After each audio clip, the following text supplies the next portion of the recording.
Salam alaikum wa rahmatullahi wa barakatuh. Bonjour tout le monde. Donc ça c'est la dernière vidéo pour télécommunications fondamentales. Donc aujourd'hui on va faire chapitre 4, les techniques de transmission numérique. On va commencer par le principe de transmission numérique. La transmission numérique consiste à faire transiter les informations sur le support physique de communication sous forme de signaux numériques. Ainsi, des données analogiques devront préalable être numérisées avant d'être transmises. Un signal analogique, c'est un signal continué qui peut prendre une infinité de valeurs d'amplitude, alors que le signal numérique, c'est un signal discret, discontinu qui se résume en des successions de 0 et de 1. L'objectif de la numérisation est de transformer le signal analogique qui contient une quantité infinie d'amplitude en un signal numérique contenant une quantité finie de valeurs. La construction d'un signal numérique se décompose en trois parties fondamentales. Donc, nous avons l'échantillonnage, la quantification et le codage. La numérisation est faite par un convertisseur analogique numérique, comme illustré la figure 1. Donc, j'ai le signal analogique, numérisation, donc un signal qui passe à travers un convertisseur et à la sortie, on aura un signal numérique. Le nombre d'échantillons composant le signal numérique devra être suffisamment grand pour représenter le signal analogique de départ, mais pas trop grand au plus pour ne pas être trop volumineux.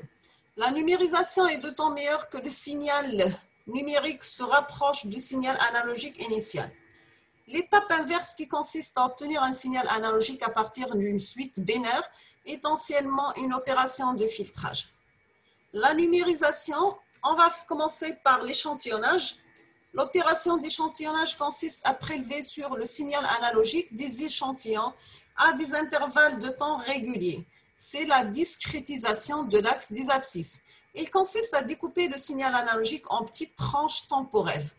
On notera grand TE la période avec laquelle on prélève ces échantillons. On note alors FE est égal à 1 sur TE, la fréquence d'échantillonnage qui correspond au nombre d'échantillons par seconde.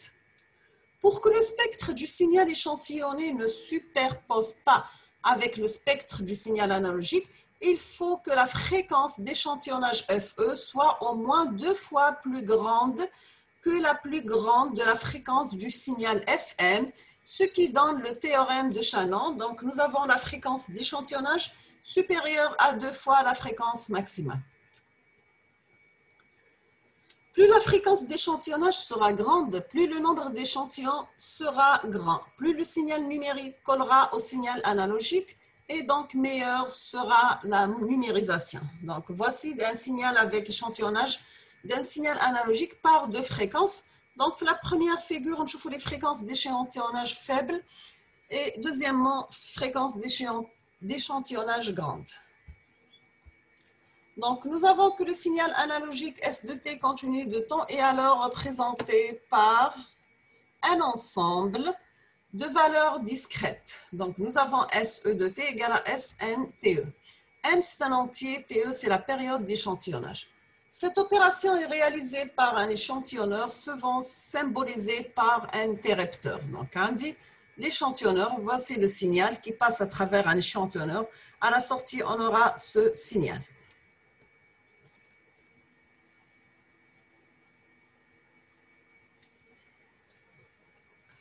Maintenant, on va voir l'échantillonnage idéal. L'échantillonnage idéal est modélisé par la multiplication du signal continu S de T par un peigne de Dirac de période TE.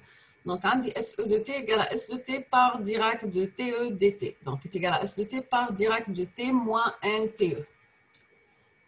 On va voir l'échantillonnage réel. En pratique, il est impossible d'obtenir des impulsions de durée quasiment nulle. La modélisation de l'échantillonnage par un peigne de Dirac est donc erronée. En fait, chaque impulsion va avoir une durée très courte tôt. L'échantillonnage peut donc être modélisé par la multiplication du signal par une suite de fonctions rectangles aux portes de largeur tau. Pour la quantification, lors de la numérisation, il faut également discrétiser les valeurs de l'amplitude du signal La quantification, il consiste alors à découper l'amplitude du signal en valeurs discrètes. La quantification est alors la discrétisation de l'axe des ordonnées. Nous avons que le nombre de valeurs dont on dispose pour définir l'amplitude s'appelle la quantification. Elle exprime en bits. Plus la quantification est grande, plus l'amplitude du signal numérique se rapproche à celle du signal analogique. Nous avons pour une valeur binaire de n bits, l'amplitude crête à crête du signal est découpée en 2 à la puissance n tranches. Chaque tranche est appelée pas de quantification donné par la formule suivante. Donc, nous avons le pas de quantification, c'est l'amplitude crête à crête sur 2 à la puissance n. Donc, voici une quantification. Ici, c'est faible quantification, c'est-à-dire peu de bits, peu de valeurs pour traduire l'amplitude. Ici, nous avons une grande quantification, beaucoup de bits, beaucoup de valeurs pour traduire l'amplitude. Maintenant, on va voir le codage. Nous avons que l'opération de codage consiste à coder les échantillons à l'aide d'un ensemble de combinaisons binaires. Il consiste à associer à chaque tranche découpée une valeur de n bits.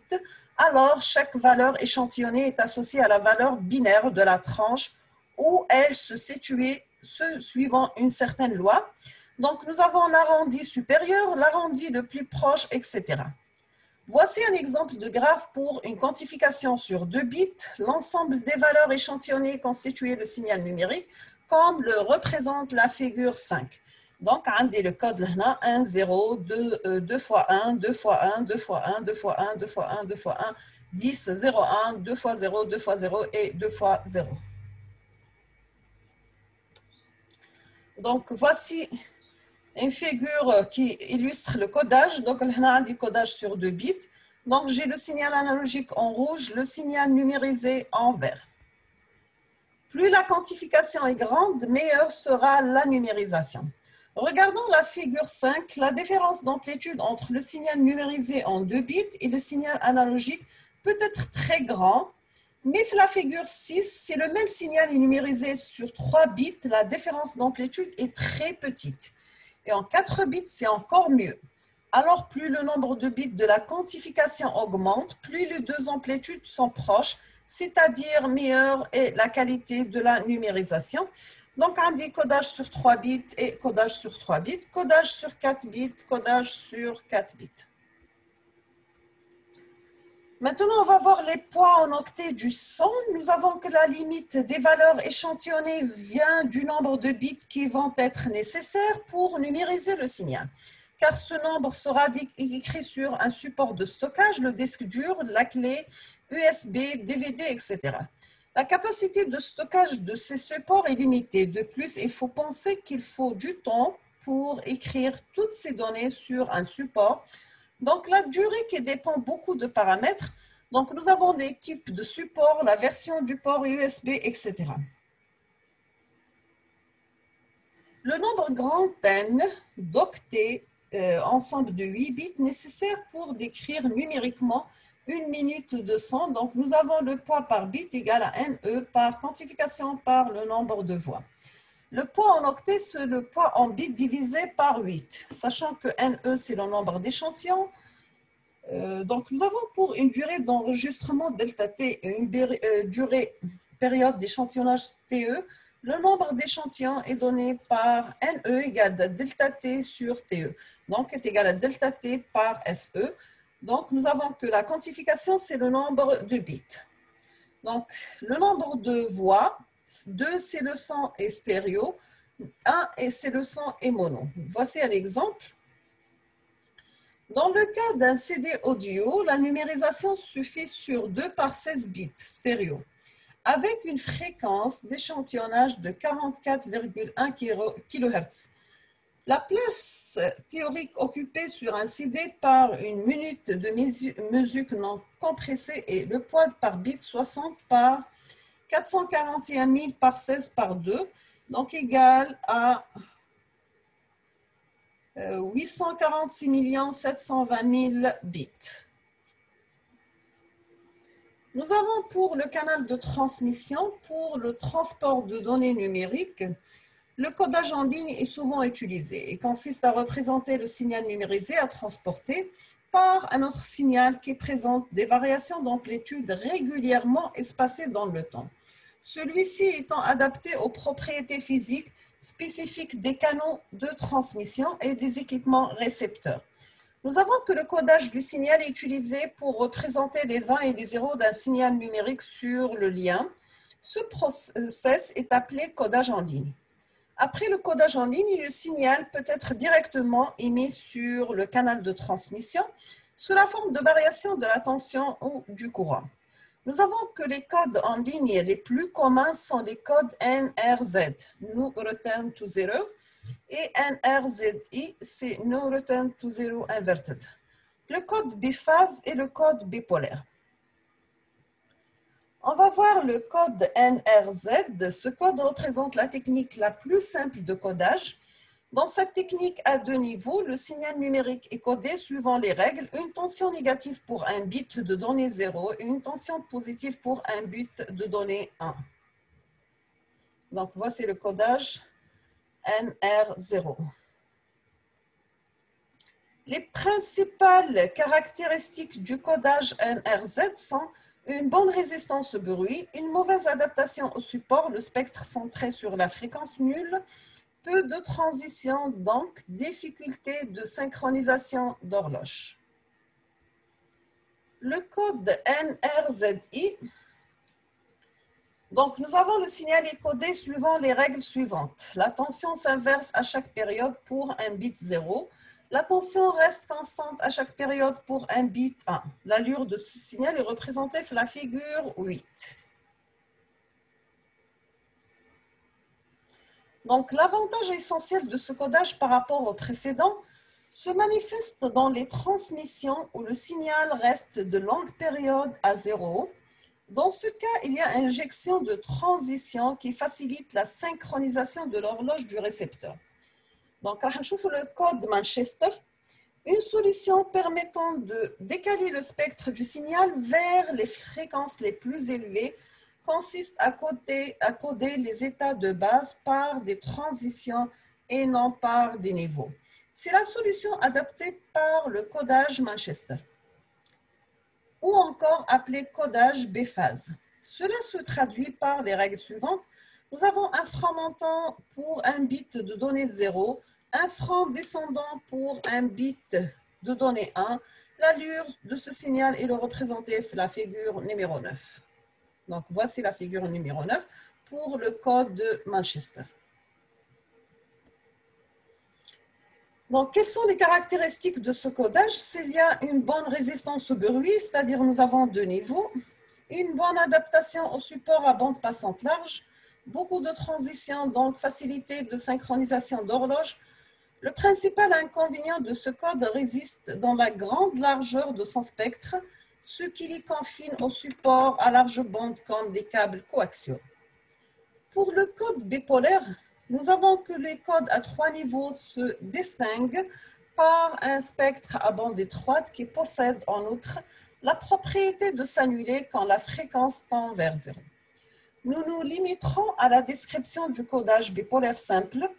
Le signal bipolaire comporte 3 niveaux, -A, 0 et 1. Nous avons que la loi de codage se caractérise par les règles suivantes. Si le bit de donnée est 0, alors le niveau résultant est nul.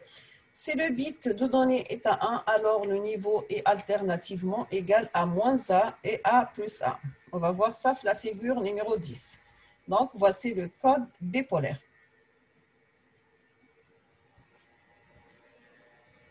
On termine avec une conclusion générale. L'objectif de ce cours était de donner une vision globale des principes de base des systèmes de télécommunication analogique et numérique et déduire les caractéristiques minimales. On a pour cela, au premier chapitre, présenté des généralités sur les télécommunications. On a vu des historiques, évolution des télécommunications, services offerts par les télécommunications et normes et standards de télécommunications. Le deuxième chapitre a été axé sur l'étude des systèmes de communication, sources et signaux des télécommunications, schéma de base et principe d'un système de communication et quelques supports de transmission. Dans le chapitre 3, on a identifié les techniques de transmission analogique et enfin les techniques de transmission numérique sont présentées au chapitre 4. Donc, voici quelques références si vous êtes intéressé pour se décommenter pour la télécommunication. Donc, nous avons MT Benabilis, télécommunication fondamentale. Donc, c'est un polycopie de cours ETD, Université Constantine, Algérie. Abdelmoulah, traitement du signal, polycopie de cours Nebel, Tunis.